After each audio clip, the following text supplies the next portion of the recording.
you. Thanks so much for joining the webinar today. We'll be discussing the findings of the new report from Forest Trends Ecosystem Marketplace, Not So Niche, Co-Benefits at the Intersection of Forest Carbon and Sustainable Development. My name is William Tucker. I'm a Senior Communications Associate at Forest Trends, and I'm just going to give you a brief overview of who's on the webinar and what the format will be like. The webinar will be 1 hour long, and we'll hear from 4 presenters. First, Ali Goldstein of Ecosystem Marketplace will give an overview of the major findings from our most recent report. Then we'll hear from 3 project developers about how they're implementing multiple impacts on the ground. Dean Thompson is with World Vision, Khalil Baker is with Taking Root, and Simon Bird is with Wildlife Works. I also want to mention that we have a couple people who may be weighing in during the discussion. Julian Eckelhoff is working with the World Vision Project and may offer insight into the demand side. Emily Mousy is joining us from Wildlife Works Project in Kenya. We also highly encourage you to weigh in with questions or comments during the discussion. We know we have several project developers and other experts on the line. We're going to try to keep our presentations brief, about less than 10 minutes each, so that we have at least 20 minutes at the end for discussion. Now, for those not familiar with these webinar software, I wanted to let you know that all participants are muted by default, so we don't have too much background noise during the presentations. We'll be recording this session, and with the speaker's permission, we'll post it to the website. You should all be able to follow along on your screen using the PowerPoint presentation. But if you're having issues using audio over your computer, which is the default setting, you might want to try calling in. If you select the telephone button, that will go ahead and actually knock you off of this call, but it'll give you a phone number and a PIN number to get back in over your phone.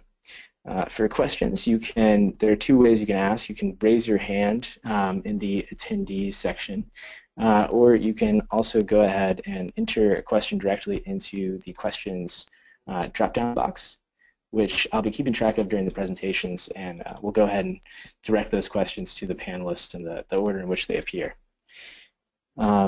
Great, so at this point I'll go off and hand off to Ali so we can get started. Thank you all, and here we go. Unmuted. Thanks very much, Will. We're excited to announce the release of this report, which came out yesterday, and I hope that you'll have a chance to take a look at.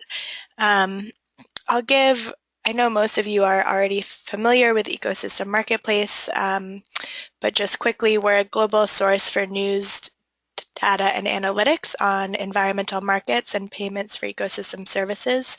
And the report that I'll be presenting today is really about the on-the-ground impacts of the forest carbon markets. But if you want to learn more about the market information that we track, that's in the State of Forest Carbon Finance report that you see on the right there.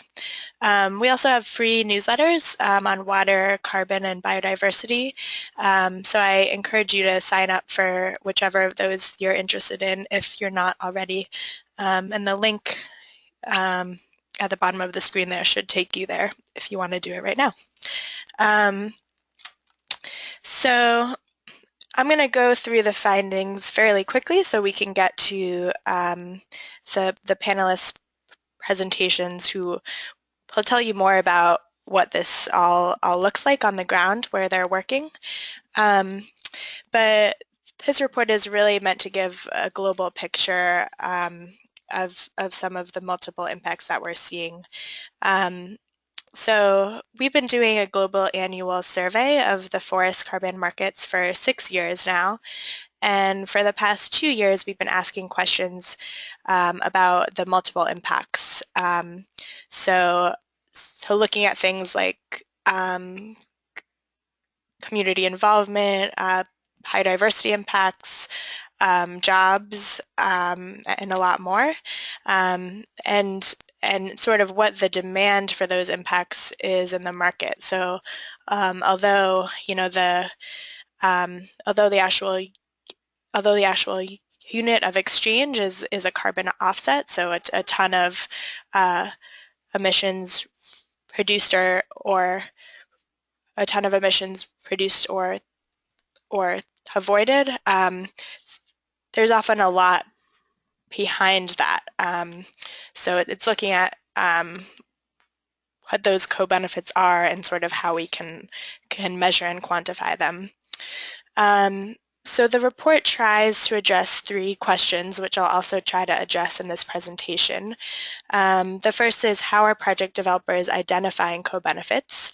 So this figure shows the response rate by impact of what they're identifying. Are they actually verifying those co-benefits, and if so, how?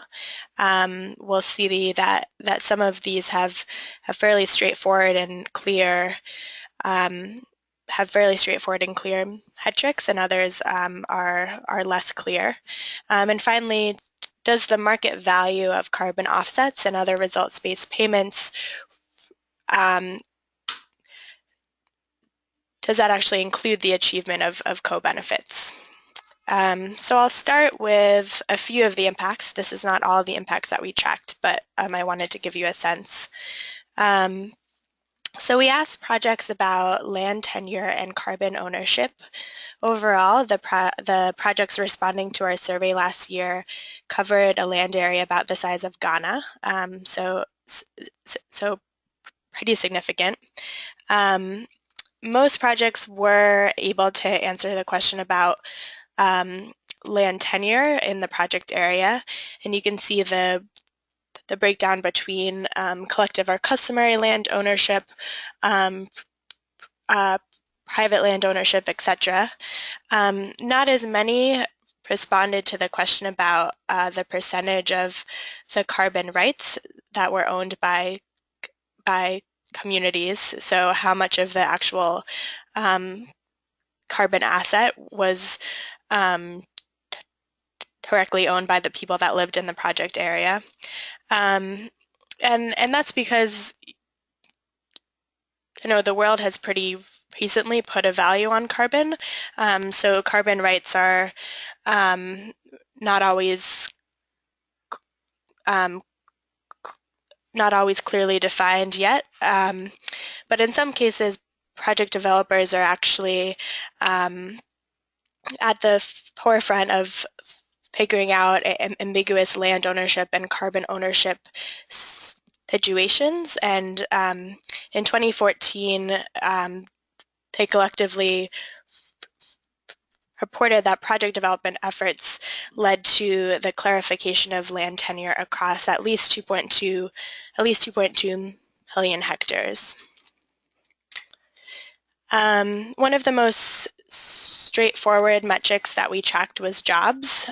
So about 8,000 people were employed by forest carbon projects in 2014. We're still seeing a gender gap in employment, so about 74% of the jobs were held by men. In addition, more than 46,000 people were trained in various skills, and that ranged from forest fire management to public health to actually teaching communities how to do the carbon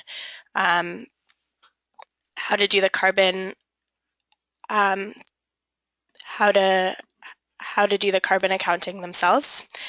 So a wide range of different skills that people were trained in.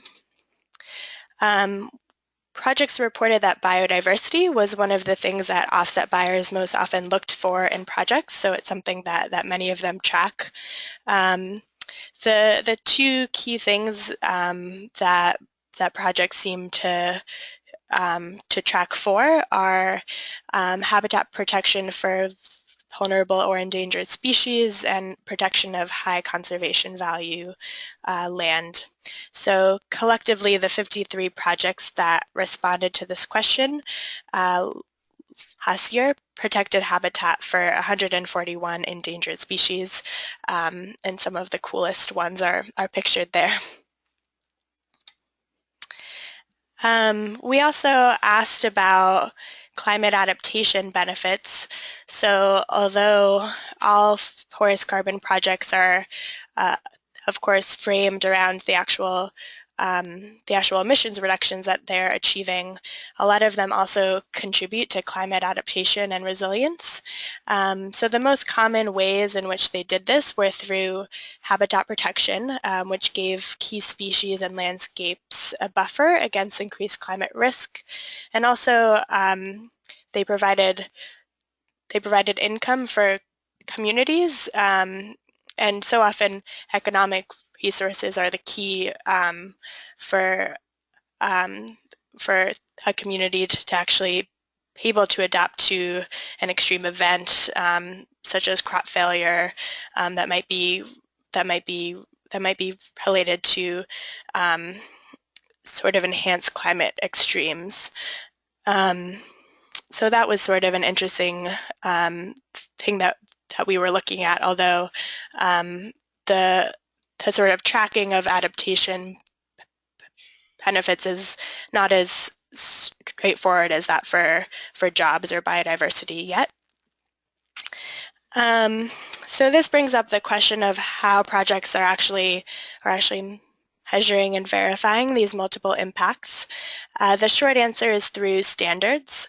So I think the 3 projects we have represented today are actually each developed under a different standard, so you'll hear a bit more about that later.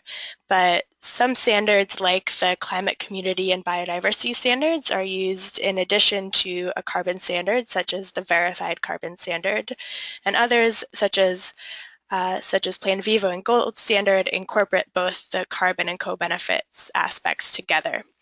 So this report goes into a fair amount of detail on standards, but our key takeaway is that right now, the standards provide frameworks for measuring co-benefits results, but they often leave the specifics up to project developers.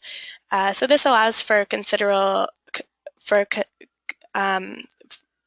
a lot of sort of flexibility, but it also makes it difficult to compare across projects. And sometimes the information on the actual metrics appears in, a 50 or 100-page report from a third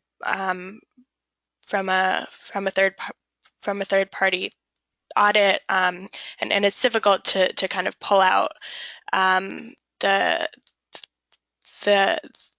kind of specific things that these projects are tracking. So when we asked suppliers whether offset buyers were motivated to complete a purchase to actually invest in the project because of a project's co-benefits, most of them said yes. And one thing that was fairly striking to us was that for at least 37 projects, co-benefits were actually the main reason why the buyer was active in the carbon markets in the first place. However, we were not able to find clear evidence that buyers were paying more for offsets with verified co-benefits. So this is likely because there's lots of other factors that go into offset prices, such as the project type, where in the world it is, whether the offsets are transacted on a voluntary or a compliance system. But you hear a lot about buyers who are interested in supporting co-benefits, but in terms of the pricing data, we weren't actually able to detect any sort of price premium for those co-benefits. So I'll leave you with a few trends to watch. The first is that I think that the verification of co-benefits will only get better over time. We're seeing a lot of thought and development on the part of standards about how to do this. We're seeing methodologies to stack multiple benefits. So one example is Gold Standard 3.0 is looking at actually instead of having the multiple benefits wrapped into the carbon offset of having a project that could deliver on sort of multiple different stacked benefits. So that's sort of an interesting trend that we're seeing. I think that defining land and carbon rights will be a long process, but it's something that forest carbon projects are in many cases at the forefront of. And as carbon becomes more valuable, we'll see more and more of that. And figuring this out is really essential to making sure that benefits flow to the people on the ground. We're seeing a scaling up of REDD. So avoided deforestation is going jurisdictional, and more payments are flowing through non-market mechanisms. So scaled up payments for emissions reductions, and the question of whether that will also lead to scaled up payments for co-benefits. I hope the answer is yes, of course. And finally, alignment with the Sustainable Development Goals. So forest carbon projects are tracking metrics that already align with a lot of the SDG indicators. And I think more alignment could be a good idea, since these 17 goals will guide investments for the next 15 years. So I'll leave you with that, and I'm going to pass it off to Dean to give some more information about the project he's working on in Ethiopia.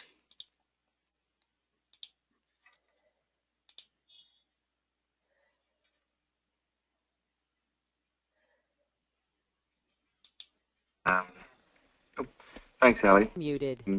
And thanks for the opportunity to be involved in this panel discussion today. And good morning or afternoon to everybody listening in today. As Ali said, I'm going to be talking about our project in Ethiopia today. Just quickly, hang on a second. Okay. Yeah, as Will mentioned earlier, I work for World Vision, which is an international NGO, and which focuses on community development and humanitarian emergency and aid. My role in World Vision is the principal advisor for environmental markets, and what that essentially means is that I support and provide advice to our field teams on implementing carbon projects.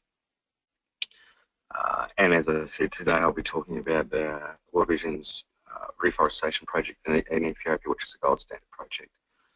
Before I talk about the Ethiopian project, I just wanted to give some quick reactions to the Not So Niche report produced by Ecosystem Marketplace.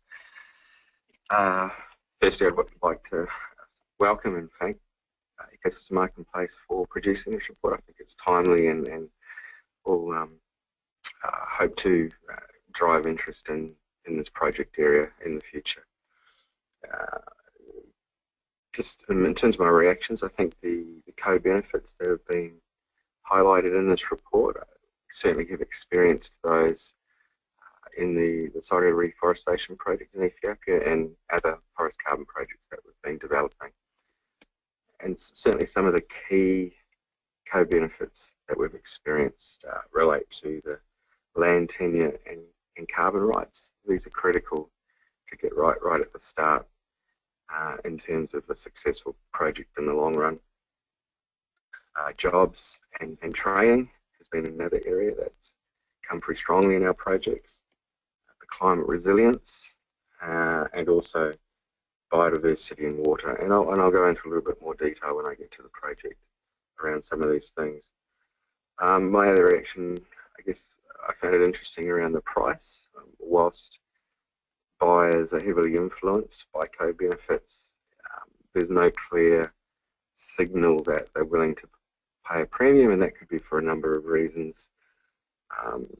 One of our partners on the project, Forest Finance, or CORE, CO2OL, they retail the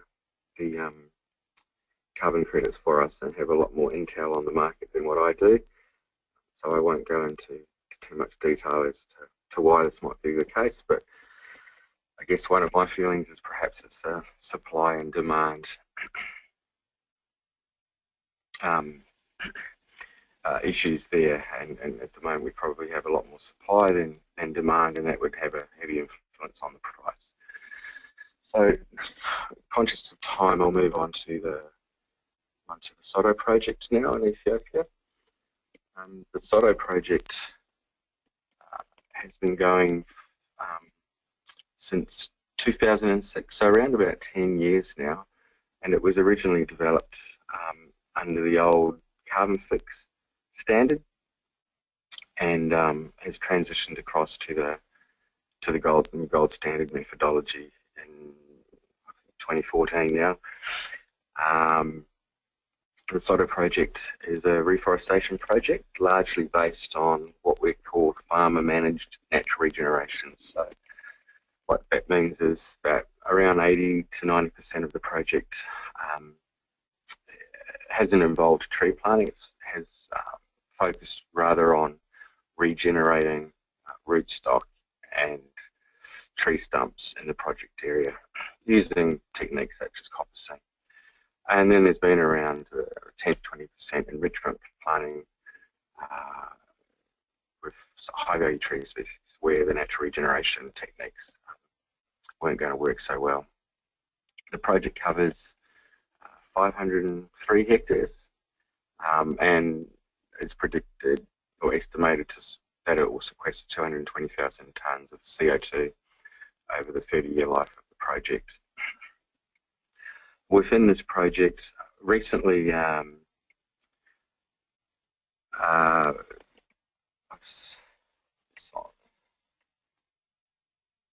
Forest Finance undertook an impact assessment of this project, and it highlighted that the project actually helps to contributes to 11 of the Sustainable Development Goals recently adopted last year.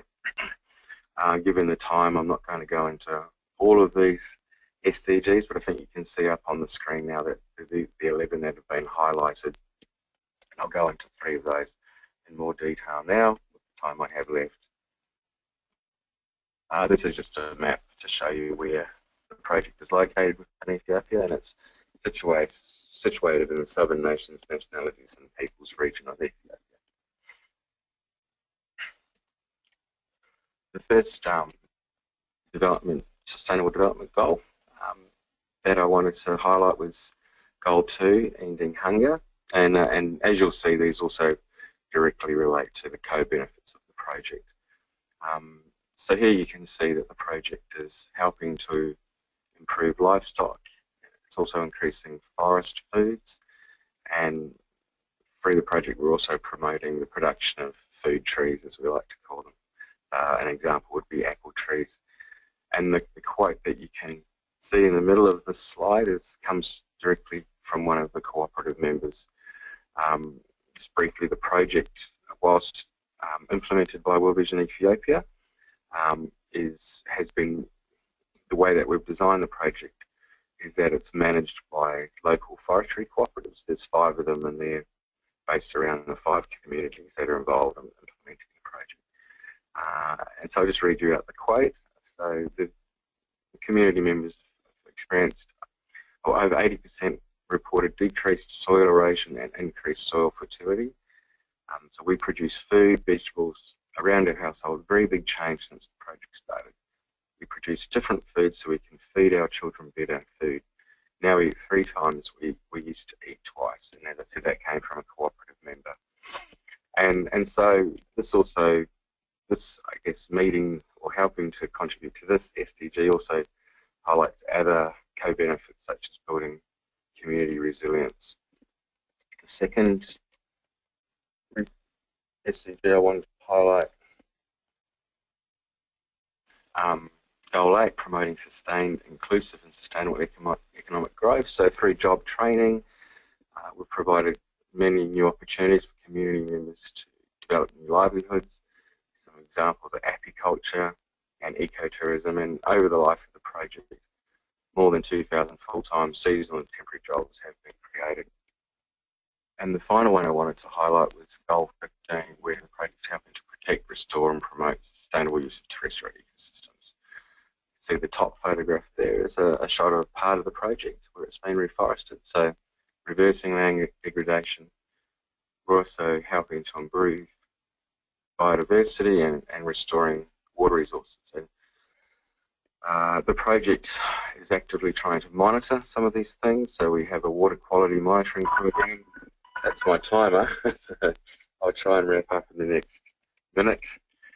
So yeah, we're measuring stream water quality, and we've trained up local community members to undertake that training. And likewise with the biodiversity training, we've focused on surveying birds. So we've trained up community members to survey birds as our key indicator for biodiversity change during the project lifetime. I will stop there given the time, and look forward to taking any questions you might have on this project when we get to question time. Thanks, Ali, and I'll pass over to the next person.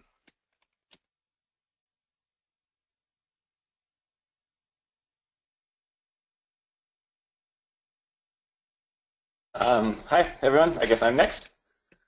My name is Khalil Baker, and I'm the Executive Director of Taking Root. It's a real honor to be able to share our experience with this community in particular. So we develop reforestation projects in partnership with hundreds of farmers in Nicaragua on hundreds of different pieces of land, and then the whole thing is certified by the Plan Vivo standard. To give you a bit of an idea of what the project might look like, I don't have a PowerPoint presentation per se, but I've got a couple of links that I'm going to try and share with everybody. And I think I've got to do this. Oh, has everyone received this? Has it been received, this link? So it's just a link to a Google map on our website to be able to see where all the different farms are. So the key characteristics, if people are able to click on that link and look at it, the key characteristics that I wanted just to point out to give a sense of the project is the quantity of farms and the dispersion of those farms all over the landscape. So one of the challenges with such a project in regards to co-benefits is just the cost of being able to collect that data that's very dispersed throughout the landscape. And so as I mentioned earlier, we're helping farmers reforest some underutilized portions of their farm, and the whole thing is primarily funded through the sale of carbon offsets, where about 60% of the sale price goes directly to farmers, and the rest is used to actually develop the project. And the reason that we chose the Plan Vivo standard is particularly around its flexibility around certain issues that we consider necessary for working with smallholders. And some of the social safeguards that it provides. So just to give a few examples, in such a smallholder project, we're commonly working in a fairly large geographical region and recruit new farmers every year, but we don't necessarily know the exact location of where a specific farmer might be located before they actually sign up for the project. So the Plan Vivo standard allows for a good amount of flexibility by identifying the project region, and then year by year as new farmers sign up, we then georeference these specific locations after the fact. And then as well, there's a number of safeguards that I think are really important for projects that work with smallholders, in particular mitigating or limiting the amount of financial risk or market risk that they're exposed to. So for example, we only recruit new farmers into the project once we've already signed or received promised of sale agreements with buyers in the carbon market. Now, in terms of co-benefits, the big picture that I really want to share with everyone that sort of to me is our experience in this project is that, and this, as the report sort of points out, co-benefits and carbon in many, many cases really are two sides of the same coin.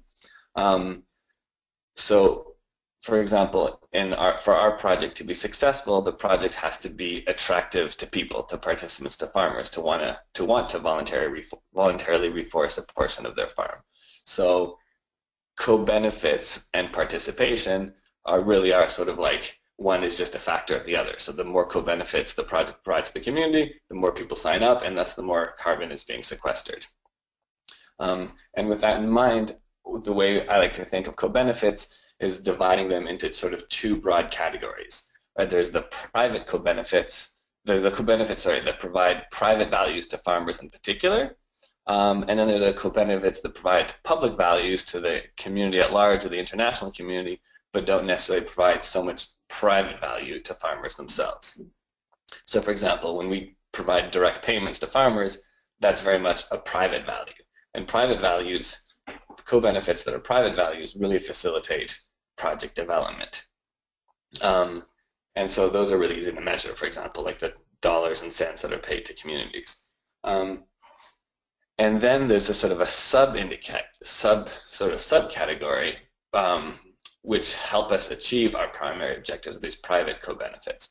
So for example, to be able to coordinate with hundreds and hundreds of different farmers over a landscape, there's got to be a lot of training activities. So in these cases, these training activities might count as a co-benefit to the project, and they are, but in fact they are essential to reaching our primary goal. So co-benefits don't necessarily have to be a cost to the project so much as help the project reach its essential goals. So with that, we can sort of divide co-benefits into a sort of hierarchy and think of them really as, in a sense, key performance indicators, which are necessary to reach that primary objective. Whereas the other sort of co-benefits that provide public benefits to society as a whole, those ones become a little bit more difficult because they don't necessarily provide values to farmers, but they provide value or facilitate the sale of the carbon offsets. So one of the things that we did as a project is we spent a lot of time speaking to our buyers to help understand what they're interested in and tried to select a series of co-benefits that we would report on. And so we sort of had three key criteria that we were looking for in selecting those benefits, those co-benefits.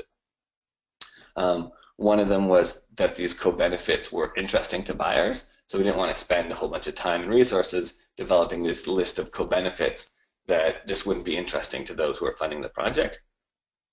Then we also wanted to find the co-benefits that were meaning for us as project developers. So if we're going to go through the effort of measuring a bunch of things, would that provide us meaning? Could we use that information to help improve our project? And then, of course, finally, we wanted to make sure that whatever we had to measure could be affordable and it was realistic to be able to measure those things. So with those three criteria, we sort of overlaid them and found the overlap of indicators that meet those three things. And at this point, I'd like to share another link with everybody. Okay, Will just shared it with everyone. So for those who see that in the chat box, there's a link to an online PDF or online document that you can look at or download, which is essentially all the different co-benefits that we're measuring. At the very top page, it's sort of like the high-level indicators, but then as you scroll down, each indicator is broken down to many, many, many more sub-indicators for the project as a whole through the different years from 2010 to 2015. And then if you scroll down even further, it breaks it down by year of planting. And then at the very bottom of the document, it goes into even more detail. So when we talk about, so in the appendices, when we talk about tree species, for example, there's the actual names of the tree species. So we've recorded 86, I believe, different native tree species, and they're all listed by their common name and Latin name. And then finally, we provide our definitions of what these are. So this is trying to be completely transparent and open up to the international community and our stakeholders to be able to understand the impacts of the project and approve upon it. Yeah, and then the other thing that I want to sort of point out is that to be able to get this type of information, it's really important to be able to collect it not just on a one-time basis, but on a continuous basis. And because we have to measure it on a continuous basis, being cost-effective becomes really, really important. So one of the things that we've done, that sort of we've had to do for our own project, is we've developed a technology our own sort of custom technology that leverages mobile phones that are connected to a cloud database, so that collecting this data becomes really, really easy. And it's all stored. So everything that we're reporting on is completely auditable. So everyone can go through these reports and find the background data to compile and see exactly how those numbers are calculated. And then the last sort of point that I would like to leave everyone with through our learning is community consultations. So I think pretty much every carbon project or every carbon project that uses a standard needs to, just to comply with the standard, sort of have a certain level of community involvement. But what we've learned beyond just sort of meeting the minimum requirements, by engaging with communities, and particularly with a project like ours, we can really understand the needs of the community and adapt the project, sometimes in really minute little ways that really make a huge, huge difference. And they make a huge difference for communities, but also for us, because the more communities benefit, the greater the project works, because the more they want to participate and the more trees they want to plant. And so the example that I want to give in particular are sort of adaptation benefits. So what we didn't realize initially is that in the communities that we work in, $1 of revenue is not equivalent to $1 revenue at all times of the year. So because communities live off of agriculture, revenues are very, very seasonal, and because of increased sort of extreme weather events caused by climate change, people's livelihoods are increasingly jeopardized. So, for example, after people plant their agricultural crops for the year after the first big rains, once the seeds germinate, if it stops raining, then all the seeds die and they've lost their entire agricultural crop. Whereas when they participate in the program with trees, once they have taken root, they're much more resilient to variation in when the rain falls. So if it doesn't rain exactly at the moment where it needs to rain, the trees don't all die, and because farmers receive payments linked to those trees, there's a certain decoupling of the revenue from participation to the risk associated with climate change. We also found that if payments are made during the dry season, when people don't have agricultural revenue, the money is much more important to them, and so it has much greater impact. And so these are sort of tiny little adjustments that we can make that doesn't cost the project any more money, but provides so much more value to the communities. And as I sort of keep saying throughout this presentation, the more valuable the project is to the community, the more successful the project, because the more people want to participate. And I think that'll be the extent of my presentation. I'm happy to take questions at the end.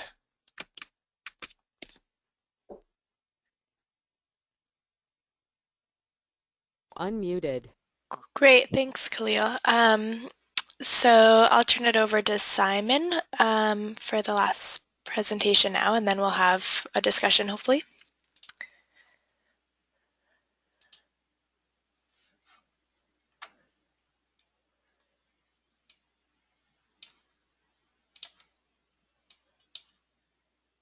Hello, this is Simon Bird. I work for Wildlife Works. We're a RED developer based here in San Francisco. We were founded by Mike Korchinski, sorry, I can't even say my boss's name, with the goal of bringing the power of the private marketplace to conservation. The company was started before RED really came as a concept, and we used different private marketplace sort of systems then. But around 2007, 2008, as RED became a concept, we thought this was an exciting and powerful conservation tool to try and use. We are an early adopter of the VCS standard for RED, and we drafted our own methodology under VCS VM 0009 in 2010. But we also felt that that was too limited just on the carbon and left out some of the real co-benefits and community protections and biodiversity protections that were needed. So we saw CCB, or Community Climate and Biodiversity Standard, as an important standard to use in conjunction with VCS to really demonstrate some of the benefits, the co-benefits of the carbon projects. We really see the CCB standard as providing a real important framework for the assessment and verification and to ensure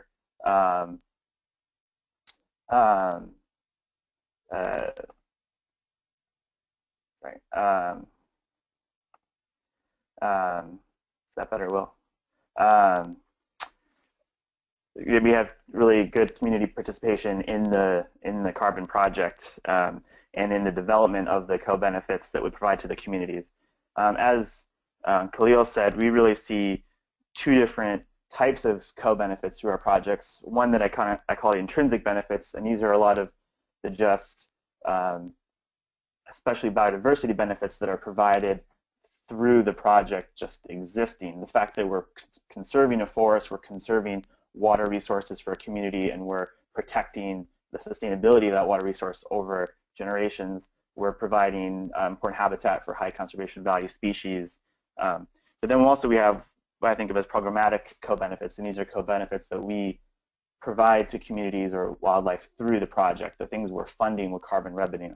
And those are things we really develop with the community in a participatory process, and things that we see as integral into the long-term success of our projects. So our first RED project is the Kasagor Corridor RED project. It's in southeastern Kenya. It's actually two projects. Phase 1 was the first BCS verified RED project, and then we have a phase 2, and we're currently developing a phase 3 of this project. It's currently about 200,000 hectares, and it provides an important wildlife corridor between Tsavo West and Tsavo East National Park. Our third RED project is the Maindombe RED projects. It's located in the Democratic Republic of Congo. It's about 300,000 hectares. It was a former logging concession. We took over the concession and have converted into conservation. And that was one of the largest sort of tons of carbon credits developed for RED projects. Quickly going into co-benefits now, we really view co-benefits in our RED projects as integral parts of the projects, and they're very important to the ultimate success of these projects. We see deforestation and forest degradation as a real economic issue. The communities needing income or other resources to meet their daily needs. So a lot of the benefits are constructed around job creation, new income generating activities, or providing other needs that are really restricting the communities. The job creation has been a real core of Wildlife Works RED development philosophy, both through direct employment by the project and then also through efforts to promote entrepreneurship and other income generating activities around the projects. We work really hard to promote women and other minority or marginalized peoples in our projects, really trying to target those that are less empowered or quieter around, and ensuring they also benefit from the project. So we're a real equal opportunity employer, and we strive to not just say that, but actually do it. We find that we really have to target women specifically and work to get them into non-traditional roles that might be viewed as male jobs in the communities. So this includes in Kasagao having women as our forest protection rangers, and then also in the Congo where we've hired women as biomass plot samplers, and just really trying to figure out what are some of the special things we need to do to create the environment where women feel safe and able to take on these positions. And so we looked at creative things like in Kenya we provide free childcare for all employees on site to give a bit more opportunity for women, and then also just what are safeguards we need to have, since sometimes jobs are working in isolated areas, out and alone or in teams, and so just looking at what we can do. Water is another very important co-benefit that we provide in our projects. Projects usually use carbon revenue to build boreholes or other wells or build catchments to provide water to communities, and then also intrinsically, as I mentioned, protecting watersheds and the long-term sustainability of water, especially in viewing climate change and how that's going to be changing some of the water systems. And then additionally for wildlife, providing catchments within the reserves to provide year-round water sources for wildlife. This reduces wildlife conflicts where wildlife would travel into villages looking for water, and sort of helping high conservation species through protection of their habitat, through anti-poaching efforts, and things like that. Moving on. One main driver of deforestation we see throughout our projects is energy, either production of charcoal or gathering of firewood. So we've worked hard to create a sustainable charcoal program. In Kenya, this has been quite successful. It's both a job producing thing in that we hire people to make this charcoal. We also give out the idea, so it's something that people can take on and start producing themselves to provide entrepreneurship, and then also meets the community's energy needs. Education is another benefit that we feel is very important and is a vital tool in the long-term conservation of these areas. So we support education in all our projects through different ways, whether it's infrastructure, building the schools, providing tools like building furniture, books, and then also scholarships to pay school fees. And then healthcare also being low, it often is a driver of crisis, people needing cash to meet healthcare needs, and so and health literacy being very low, and so we provide healthcare sort of options tool to different projects at each site. And so this infographic just sort of shows some of the metrics we may measure. So as Cleo mentioned, I mean, it can be very difficult to measure some of the more intrinsic benefits the projects may provide, like just stability of habitat for animals or long-term water supplies. But the programmatic ones, as you can see here, are quite easy to measure. I mean, we know how much in scholarships we give out. We know how many boreholes we have dug each year. And so we really look for metrics that are cost-effective, because we do measure these, over the 30 years of the project is our intention. And so trying to find these, and just end with a thought on the price, in that we really believe that these co-benefits really differentiate our carbon credits on the marketplace and really set them as a premium sort of credit that can be sold at a higher price. We sell only on the voluntary market. We really believe that our buyers are very interested in, especially the community building benefits of these projects, and that they do differentiate it and give us a price boost. So yeah, so I'll end there.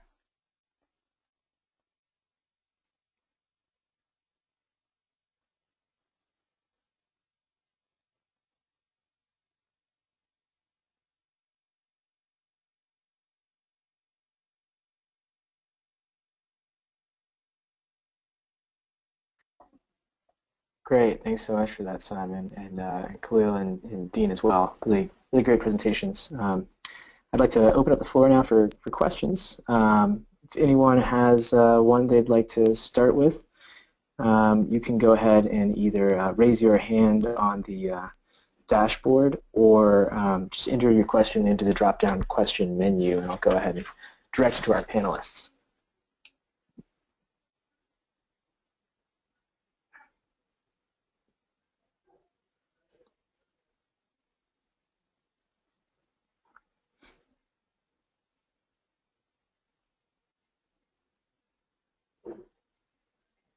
I might go ahead and just kick things off here with a question of my own. This is a question for our guest Julian Ekeloff here. Julian, have you seen buyer interest in the Sustainable Development Goals, and how do you demonstrate that forest carbon projects are connected to the SDGs? I'm going to unmute you now, just fair warning.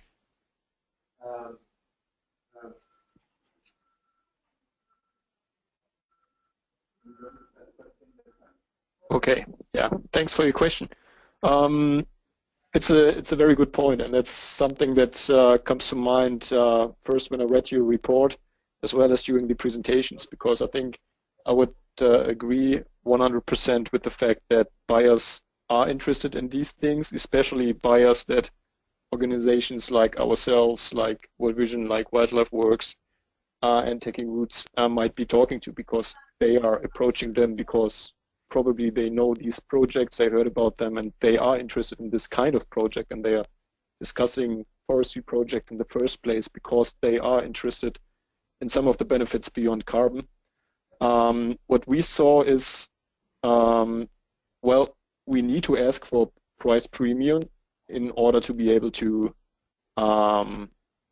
complete or to move these projects forward, like the World Vision project in Ethiopia. We knew we needed price premium, so we did receive that. The question is, how many credits can we sell at this price? So for us, the irrelevant fact was, and there's things like these Sustainable Development Goals come into play, is to be able to document these impacts in an appealing way to buyers who might not be willing or from a technical standpoint not really be qualified to read these PDDs, to read the audit reports from standards and so on. So this is something that was in the report as well, that it's very, very crucial in our experience to talk about this in a terminology that is understood by the general buyer in the marketplace.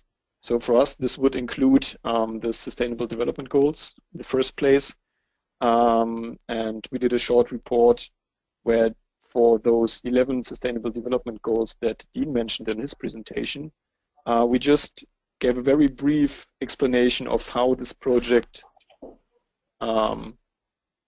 contributes to each of those goals, with the quoting either a project participant or quoting data from the monitoring that World Vision has been doing to prove or to document how this was done. So not just talking about it and listing bullet points and saying, well, we do contribute to biodiversity and job creation, but really show how is it happening in the specific project. So this was important for us to do that, and it's just really a 3 or 4 page report. We put it on our website, we send it to all the clients, and this is really what got interest going, that people were able to look at it and just need 5 minutes and understand what is happening in the project without having to read 30, 40 page reports. And the other thing we used is, and I think this is something that has been seen more and more in the past few months, is using monetary values to show that, because it's much easier to talk about why do I ask for a price premium if I can show that the impact that this project is creating is actually many, many times what you pay for the credit. It's the positive impact in monetary dollar terms that you can achieve by paying this price. So these are the 2 things that we concentrated on, using the terminology of the Sustainable Development Goals, while proving this and really documenting it with the, like I said, with the comments and also the data from what World Vision has been doing in their monitoring in the project as such, and the monetary value attached to each carbon credit that a buyer might want to buy from this project at a premium price.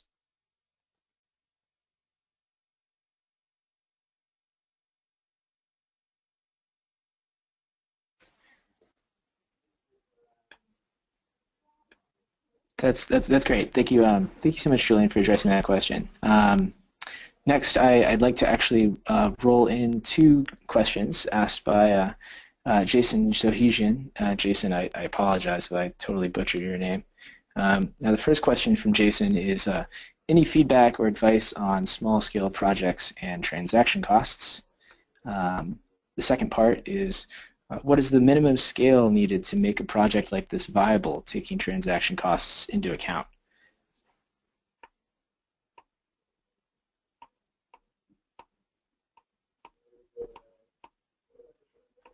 Unmuted.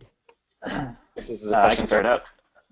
I mean, that is one of the issues with using VCS CCB, is that transaction costs are very high, just with the auditing process and the amount of information that you need to gather. And so we generally, I mean, view 100,000 hectares as sort of somewhat of a minimum. We do go smaller than that for special projects that we either have greater benefit or have other attributes that would make them more economically feasible. But there is one issue that is constantly brought up, is that it is really hard to do small projects.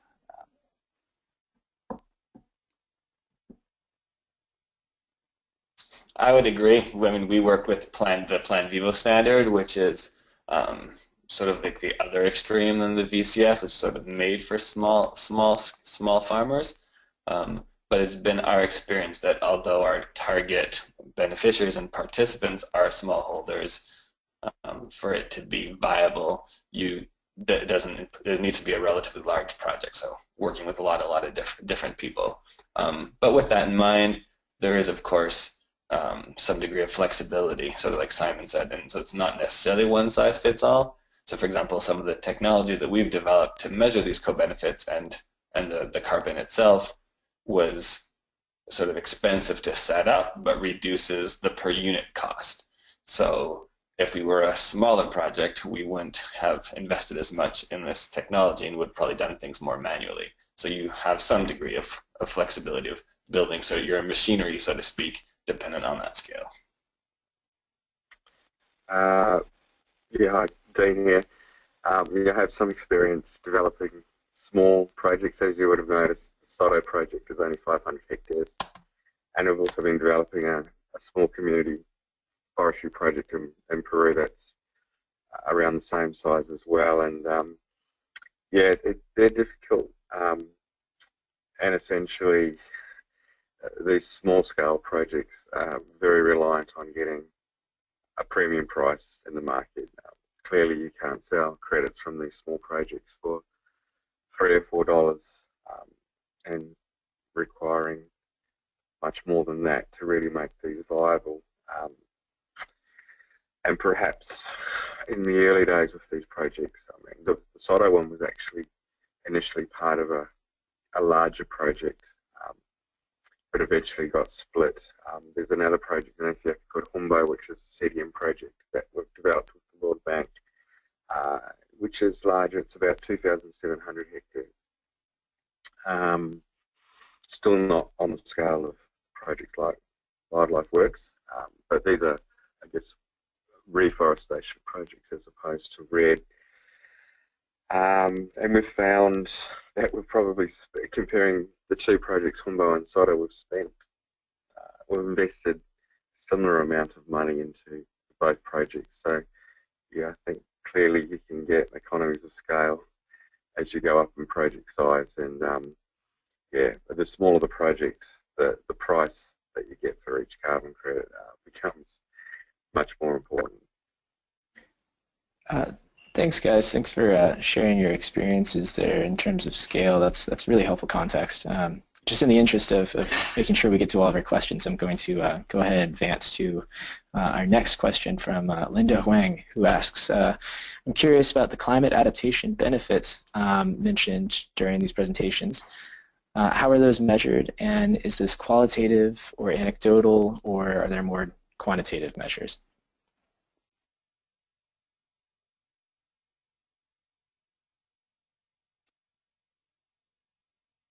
I can start out as well. I mean, I think about it as fuzzy as it gets, and it's something I really view as when I was saying about the intrinsic benefit, and I would, love to know how to measure that, but I mean, how we generally frame that is looking at a baseline in the project, so we can look at the long-term forecast done by the IPCC or other groups for that region to look at what the climate change aspects are expected to do in terms of rainfall, in terms of temperature, in terms of weather events, and we can kind of go off that to predict how ensuring forest conservation will mitigate some of those changes. So just being if rainfall is expected to become more minimal or more high event focused, we know protecting cloud forests on the mountaintops will really assist in reducing flooding and ensuring sort of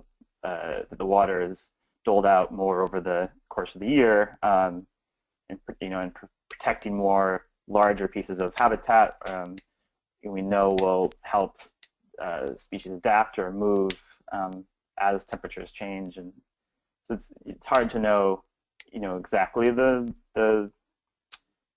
cause and effects and the benefits, but we can create predictions on our best knowledge at the moment. I think for a quantitative measure to a really quality quantitative measure to exist like this, it would probably have to be something like the beta, or the measure used in volatility in investing or in stocks. But to do that, I think that'd be a very unsexy measure, because a lot of the people who are interested in this aren't necessarily particular with these types of measures of risk. And at the same time, at least in our case, because we work with smallholders, and a lot of their income is through subsistence income, to get quality measures on the volatility of their livelihoods over time would just require so much micro data that it's hard for me to see how it would be possible. Yeah, and from my perspective, it's much more qualitative. We're attempted to try and quantify how we're actually adapting to climate impacts or not.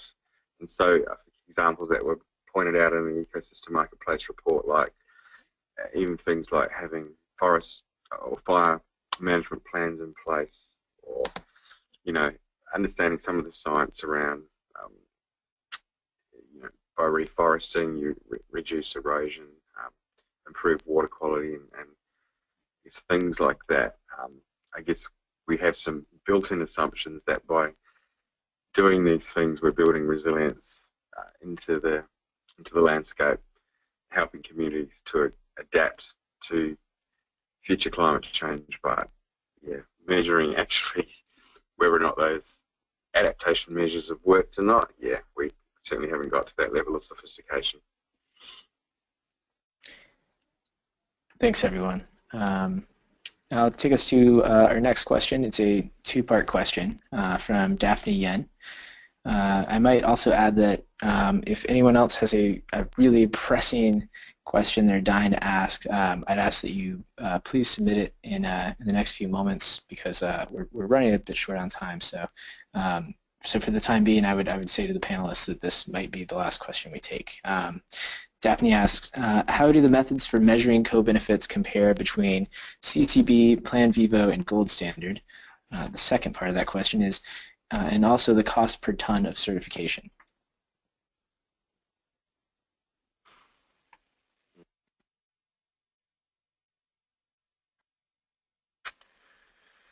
Well, I'm happy to take a stab. In terms of the first question, how they compare, well, from my perspective, I haven't developed a project under VCS, so it's difficult for me to talk about that. I guess with the gold standard, within that standard, I guess you do a sustainability assessment and also do no harm assessment as it currently stands, and from that identify, I guess, the co-benefits that you would measure. But then it's really up to the project developer as to how you would measure that. There's not a lot of guidance on methodologies. So I guess in terms of trying to identify what co-benefits you would actually try and measure, one of the important things to do would be actually to work out whether or not you can measure it in the first place. In terms of tonnes or price per certification, I'm not sure if you just mean the actual certification process or the whole development of the project. I mean, once again, it's a difficult question. It really depends on, I guess, the scale of the project and the types of activities. I haven't undertaken a RED project, but RED versus reforestation versus afforestation might have quite different price points. I guess as an indicative value for the project we've developed in Ethiopia, probably looking at around $4 to $5 a tonne of carbon. That's implementing all the activities and going through the certification process. That's all I'll say at this point. Go ahead. Oh, sure. So I was just going to add, we do have some information on, the cost of using these different standards that's available in the report. So usually there's different costs for validation and verification. In terms of how much it costs to actually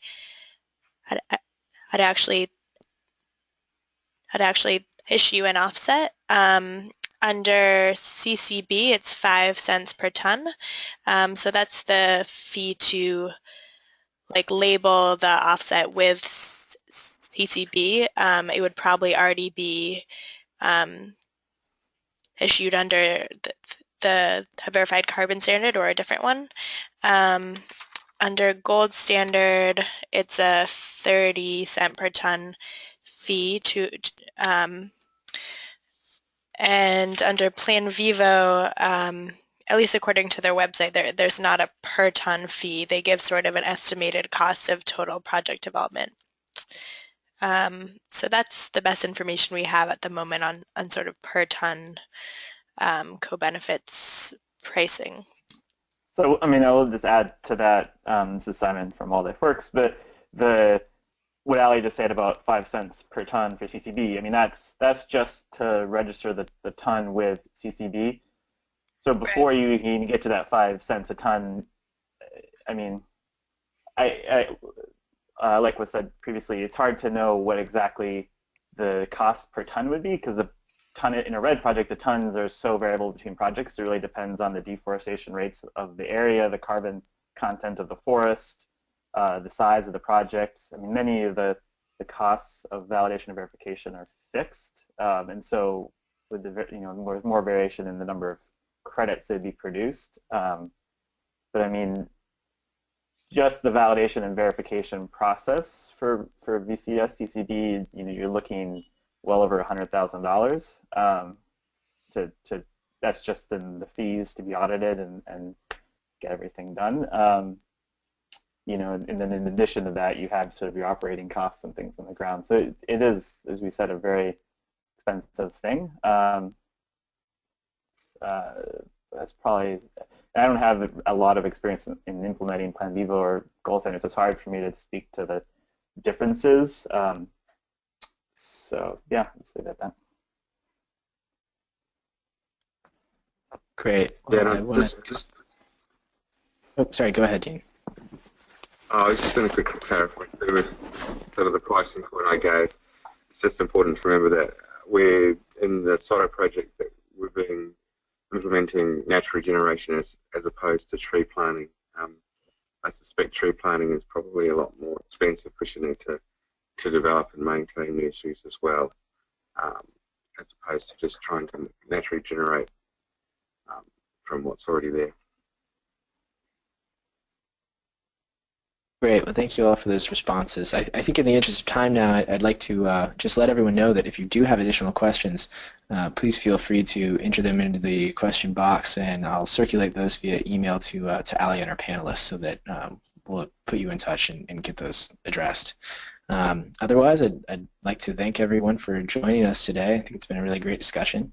I would encourage you all to go to the Forest Trends or Ecosystem Marketplace websites and download Ali's new report, Not So Niche, Co-Benefits of the Intersection of Forest Carbon and Sustainable Development. We'll also be sharing some updates on our social media accounts. And yes, I'd like to mostly extend a thank you to all of our panelists today and everyone who joined and asked questions. So thanks and take care. Oh, and just to let you know, there will be a recording being circulated, so that should be coming shortly. Thanks, everyone. Great. Thanks, Will.